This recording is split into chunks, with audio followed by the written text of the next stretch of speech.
Selamat malam pemirsa, saya Aryo Ardi menjumpai Anda dalam Talk to iNews yang malam ini kami hadirkan langsung dari Panti Bina Insan di Cipayung, Jakarta Timur yang menjadi salah satu tempat penampungan ex-anggota Gerakan Fajar Nusantara atau Gavatar. Dan sebelum saya berdialog dengan 3 orang tamu saya malam ini, terlebih dahulu kami sampaikan perkembangan berita lainnya. Di antaranya, Mabes Polri menetapkan tersangka baru dalam kasus ledakan bom yang terjadi di perempatan Sarinah, Tamrin, Jakarta Pusat 2 pekan lalu.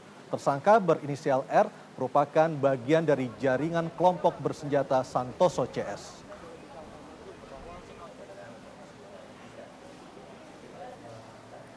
Polisi menetapkan seorang tersangka baru berinisial R dalam kasus pemboman di Tamrin, Kamis 2 pekan lalu. R yang masih dalam jaringan Poso ini berperan dalam pengadaan logistik. Sebelumnya Kapolri menetapkan 18 orang tersangka pelaku pemboman di Jalan Tamrin. Dari 18 orang, 6 diantaranya berasal dari lapas yang menjalani masa tahanan di Tangerang dan Nusa Kambangan. Sementara 12 orang sisanya terkait dukungan terhadap dengan jaringan Mujahid Indonesia Timur dan kepemilikan senjata api. Dengan tertangkapnya tersangka berinisial R, total tersangka pelaku pemboman Tamrin kini berjumlah 19 orang.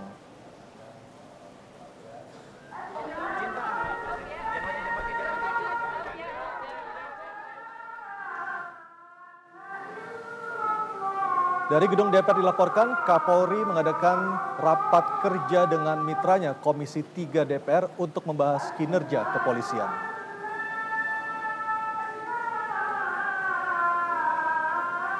Dampak tragedi bom Tamrin menyadarkan pemerintah bahwa negara kita harus lebih waspada menghadapi aksi radikalisme yang terjadi. Salah satunya dengan merevisi Undang-Undang Anti-Terorisme yang akan memperluas kewenangan Polri dalam bertindak terhadap aksi terorisme. Revisi Undang-Undang Anti-Terorisme ini akan tertuang dalam draft revisi Undang-Undang Nomor 15 Tahun 2003 tentang pemberantasan tindak pidana terorisme. Ditemui sebelum rapat kerja dengan Komisi 3 DPR, Kapolri Jenderal Polisi Badrodin Haiti mengatakan pihaknya sudah meminta pemerintah untuk memperhatikan persoalan terorisme ini. Dan dalam rapat kerja bersama Komisi 3 DPR ini juga dibahas mengenai revisi Undang-Undang Anti-Terorisme.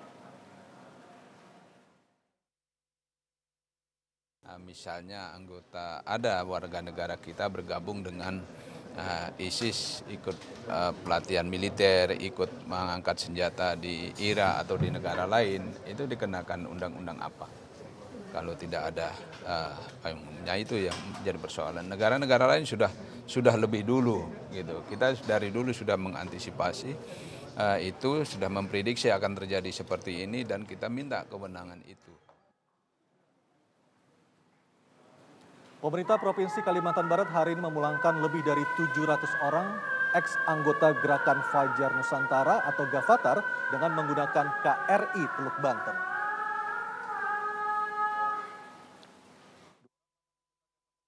Berangkatkan menggunakan KRI Teluk Banten menuju Jakarta. Pemulangan ini dilakukan secara simbolis oleh Wakil Gubernur Kalimantan Barat, Kristiandi Sanjaya. Dan hingga kini pemirsa, jumlah pengungsi yang berada di penampungan berjumlah 2.027 orang. Meskipun belum diketahui secara pasti jadwal pemulangan selanjutnya, namun kapal KRI Teluk Bone telah merapat di Pelabuhan Dwi Kora, Pontianak, Kalimantan Barat.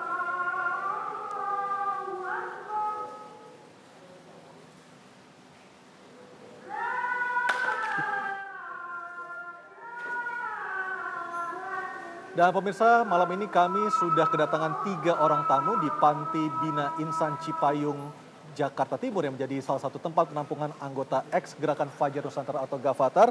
Di sebelah kanan saya adalah Bapak M. Ridwan selaku Ketua Tim Trauma Healing Dinsos DKI Jakarta. Selamat malam Pak. Lalu ada Bapak Haryanto, Kepala Panti Bina Insan Cipayung Jakarta Timur. Selamat malam Pak Haryanto.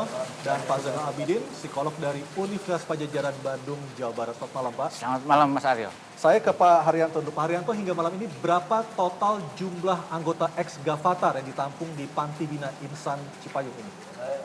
Kedatangan teman kita yang Gavatar ini jumlah 118 orang, terdiri dari 61 orang dewasa dan 5 anak-anak. Apakah jumlah tersebut akan terus bertambah ataukah memang seperti ini ya Pak jumlahnya? Tidak ada penambahan lagi? Kita masih menunggu keputusan dari Kementerian Sosial, tetangganya. Nanti informasikan juga akan bertambah, namun kami tunggu ternyata sampai, jadi kami tetap menunggu sekitar dari pusat untuk menampung kapasitas kami bisa 300 juga. Artinya masih setengah dari jumlah kapasitas yang bisa ditampung di Panti Bina Insan ini Pak ya? Oke.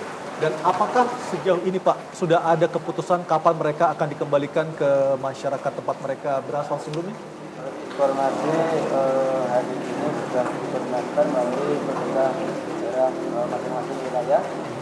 Yang ada di sini Jakarta dan sekitarnya, ada juga Kepulauan Riau. Selain waktu sekarang sedang dipilah-pilah, ya, dipilah-pilah Jakarta sendiri, kemudian wilayah lain sendiri. Dalam perjalanan akan dijemput oleh kepala wilayah masing-masing. Tadi sudah diberitakan kepada kita untuk memilah-milah yang dari Tangerang, kemudian dari Bekasi dipilah, dari Jakarta sendiri. Artinya mulai kapan Pak mereka akan benar-benar dikembalikan ke tengah-tengah masyarakat? Masih menunggu petunjuk dari pihak-pihak. Namun demikian kami juga berusaha untuk menginformasikan kepada keluarganya, ketua atau anggota keluarganya yang kebetulan ada di sini agar berkoordinasi dengan kami. Tadi itu juga ada beberapa dari anggota keluarga yang sudah menemui dan sudah berkomunikasi, namun demikian masih untuk kembali ke rumahnya masih menuntut dari kita. Artinya bagi anggota keluarga yang ternyata anggotanya ada atau ditampung di Panti Bina Insan Cipayung ini, mereka belum bisa segera membawa pulang ex anggota Gavatar seperti itu? Benar, jadi untuk disosialisasikan dulu tetangga dan wilayahnya agar tidak terjadi masalah sebenarnya. Apa saja Pak dalam kurun waktu mereka tiba di sini kalau saya tidak salah Sabtu pagi ya? Betul. Sejak Sabtu pagi hingga sekarang Senin malam apa saja yang mereka lakukan di tempat ini Pak? Mungkin ada pembekalan dari Panti Bina Insan? Dari sejak kedatangan diidentifikasi dulu datanya, kemudian ada tes kesehatan, dan kemudian setelah waktu yang senggang kami sudah mempersiapkan tenaga kerja sosial dan psikolog untuk mendampingi mereka secara spesifik. Apakah ada pemisahan Pak antara pengungsi ex-Gavatar untuk yang dewasa maupun yang anak-anak tadi, karena Bapak sebutkan ternyata jumlah anak-anak lebih besar dibandingkan jumlah pengungsi dewasa.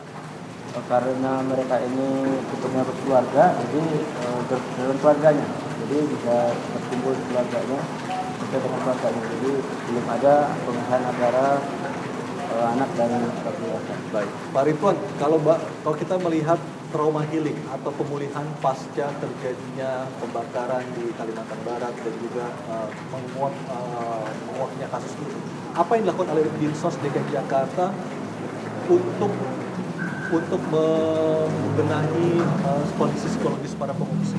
Ya baik, sebelumnya Dinas Sosial Provinsi DKI Jakarta sebelum melakukan trauma healing, ketika mereka datang ke sini, yang pertama kita lakukan adalah Dinas Sosial berkoordinasi dengan Dinas Kesehatan Provinsi DKI Jakarta melalui Sudin Kesehatan Jakarta Timur. Kemudian setelah diadakan pemeriksaan kesehatan karena mereka lelah, setelah diadakan pemeriksaan kesehatan dan dalam jeda waktu beberapa lama baru kita lakukan trauma healing. Dari pemeriksaan kesehatan yang sudah dilakukan sejauh ini oleh Dinsos DKI Jakarta yang Bapak pimpin, apa yang menjadi keluhan dari para pengungsi ex-Gavatar ini, Pak? Baik, jadi awalnya kami melihat bahwa anak-anak ini adalah suatu hal yang paling utama. Betul. Anak-anak karena di usia emasnya 0 sampai 5 tahun, jadi yang pertama kita menjadi core kita adalah balita. Balita harus kita selamatkan daripada ketika kemungkinan dia menghadapi suatu trauma terhadap masa perkembangannya, harusnya mereka bermain tetapi mereka melihat sesuatu yang tidak biasa. Nah, ini yang kita recovery. Setelah balita kita melalui terapi bermain, melalui terapi kita dongeng, melalui dari terapi. sisi ilmu pengetahuan tentang trauma healing, Pak. Ya. Berapa persen atau seberapa lama sesuatu yang traumatik itu bisa mengendap di pikiran atau di alam pikiran seorang balita? Baik, nah itu yang saya sampaikan tadi, bahwa ketika balita 0 sampai 5 tahun terjadi suatu proses rekaman yang permanen terhadap pengalaman yang dia peroleh dari lingkungan. Nah, untuk meminimalisir itu, maka balita adalah yang pertama yang kita lakukan. Kemudian baru kita lakukan kepada remaja dan baru kita lakukan kepada yang dewasa. Untuk dewasa kita lakukan konseling juga, relaksasi. Mereka kita biarkan untuk katarsis. Katarsis artinya mereka mengungkapkan apa sih yang mereka rasakan gitu. Mereka mengungkapkan rata-rata wajar kalau seseorang yang berpindah dari satu tempat ke tempat lain akan mengalami anxiety atau kecemasan. Apakah trauma healing ini benar-benar bisa mengobati traumatik dari balita maupun anak-anak, Pak? Saya yakin itu bisa. Artinya hilang sama sekali? Itu memerlukan waktu. Saya yakin itu bisa. Nah, oleh karena itu nanti kita akan koordinasi dengan Pemprov di mana mereka berada di wilayah masing-masing untuk melakukan kegiatan yang berkesinambungan untuk trauma healing. Karena masing-masing orang beda di dalam merespon terhadap suatu stres.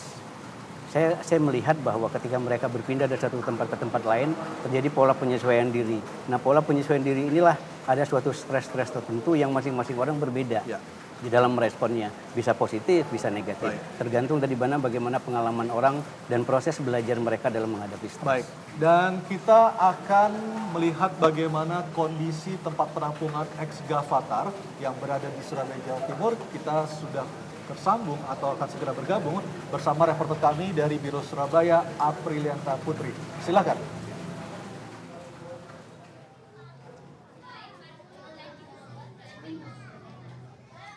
Ya, terima kasih Aryo. Pemirsa, saat ini saya berada di Asrama Transito Disnaker Transduk Jawa Timur, tempat di mana menampungnya para pengungsi ex anggota Gavatar dan nantinya akan dipulangkan ke daerahnya masing-masing. Dan pemirsa, sementara itu terkait dari pengungsi Gavatar sendiri yang sudah tidak memiliki harta benda, Pemprov Jatim akan mengikutkan pengungsi ke program transmigrasi yang nantinya akan dikoordinasikan ke Pemda daerah setempat. Dan untuk mengetahui lebih lanjut terkait pengungsi yang ada di asrama Transito Jawa Timur sudah ada Bapak Edi Suprianto, Kabid Kewaspadaan Pemprov Jawa Timur. Selamat malam Bapak. Selamat malam Mbak April. Bapak, Pemda mana saja yang sudah menjemput atau yang akan menjemput pengungsi di? Dari 20 kabupaten kota asal pengungsi, sudah hampir semuanya sudah menjemput masyarakatnya. Hanya tinggal 2 kabupaten, yaitu Ponorogo dan Banyuwangi.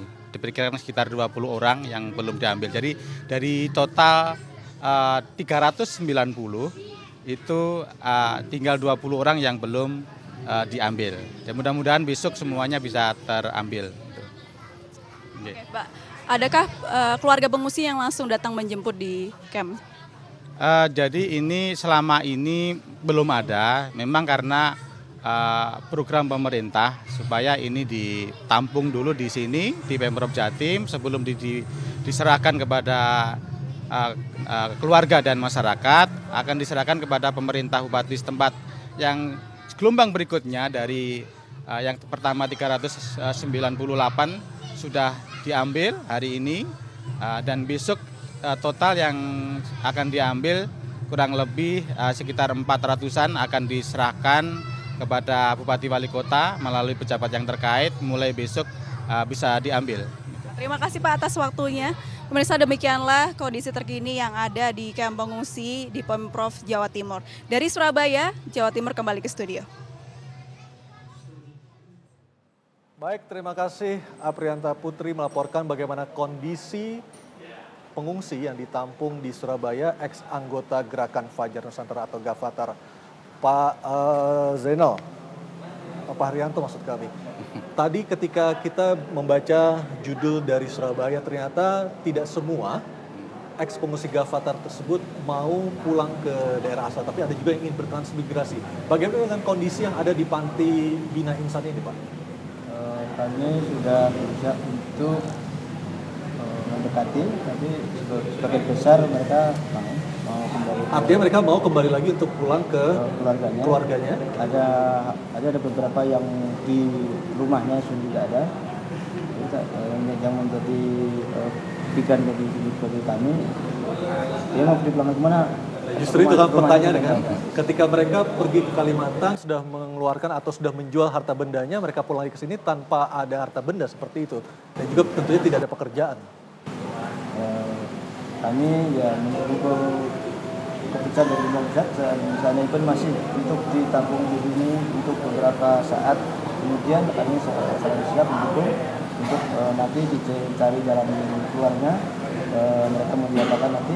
Dan kalau di dinas sosial kan sudah tersedia panti-panti penampungan. Baik. Pak Zainal, kalau kita melihat kondisi pengungsi ex-Gavatar ini, mereka pergi ke Kalimantan dengan menjual harta benda mereka, sekarang mereka kembali lagi ke Jakarta tanpa mempunyai pekerjaan dan juga tidak mempunyai harta benda. Bagaimana secara kondisi ini Anda melihat ya Pak Zainal? Tapi sebelum menjawab pertanyaan itu saya harus memberikan koreksi terlebih dulu. Tadi Mas Aryo menyebutkan saya psikolog. Ya. Mungkin nggak tepat ya. Saya mungkin tepatnya dipanggil sebagai pengamat dalam bidang psikologi sosial gitu ya. Karena ini akan memunculkan masalah kalau saya sebagai psikolog. Nah, yang ini menarik ya. Apa yang sebelum menjawab itu barangkali kita perlu tahu dulu apa yang menyebabkan mereka itu bisa terjerat dalam tanda petik atau terlibat di dalam Gavatar. Ada beberapa faktor yang bisa menyebabkan. Pertama dari aspek sosialnya, artinya faktor lingkungannya. Artinya faktor lingkungan di sini adalah faktor yang memungkinkan seseorang terlibat di situ. Misalnya saja apa? Misalnya dukungan sosialnya nggak ada. Jadi katakanlah faktor internalnya adalah, oh saya baru putus pacar, atau saya baru bercerai. Artinya atau saya orang-orang yang punya masalah pribadi seperti masalah itu. Pribadi. Dan fungsi-fungsi sosial yang ada di lingkungan, entah keluarga, entah itu social support dari teman, itu nggak ada minimal. Sehingga itu dimungkinkan oleh sejumlah orang, sejumlah kelompok, termasuk Gavatar tentunya untuk bisa masuk. Sehingga mudah sekali untuk tergoda masuk ke situ. Baik. Nah, itu adalah faktor internal Pak Zainal ya. Nanti kita akan bahas lagi faktor eksternal seperti apa yang menyebabkan mereka tergiur untuk masuk atau bergabung dengan Gavatar usai pariwara. Dan pemirsa tetaplah bersama kami di Talk to iNews.